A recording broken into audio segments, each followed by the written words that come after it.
ఎందుకంటే యోబు అన్నాడు కదా, వాళ్ళ యొక్క కుమారులు కుమార్తెలు ఎక్కడా పాపం చేయకుండా ప్రతి ఉదయం కూడా అరుణోదయం లేచి యోబు తన బిడ్డల విషయమై దేవుడి దగ్గర మొరపెడుతూ ఉన్నాడు. ఎందుకంటే వాళ్ళ పిల్లలు ఎక్కడ పాపములో పడిపోతారని. దయచేసి మీ బిడ్డలు ఎక్కడ ఉన్నారనే సంగతిని నేను ఈ ఉదయకాలం మీకు తెలియజేస్తూ ఉన్నాను. మీ పిల్లలు మీకు లోబడుతున్నారా?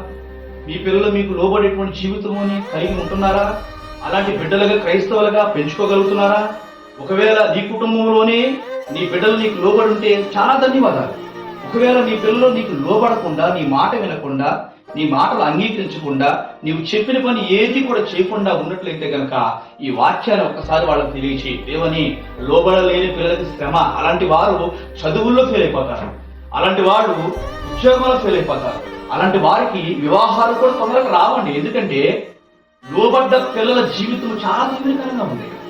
లోబడిన పిల్లల జీవితాల్లో చాలా మంది ఎంప్లాయీస్ కనిపిస్తూ ఉన్నారు. లోబడేటువంటి పిల్లల జీవితాల్లో ఎన్నో నూతనమైనటువంటి కార్యాలు పరిశుద్ధుడైనటువంటి దేవుడు చేస్తూ ఉన్నాడు. దయచేసి మన క్రైస్తవ కుమారులు కుమార్తెలు కూడా యేసు ప్రభు వారికి లోబడాలి, అలాగే సొసైటీకి లోబడాలి, అలాగే సంఘానికి లోబడాలి, అనేక రకమైనటువంటి పెద్దవారికి లోబడాలి. చాలా మంది అన్యులు విగ్రహార్థ ఫ్యామిలీ చూస్తున్నప్పుడు వాళ్ళ ఎదుట విధేయత కనపడాలి, క్రీస్తు కనిపించాలి.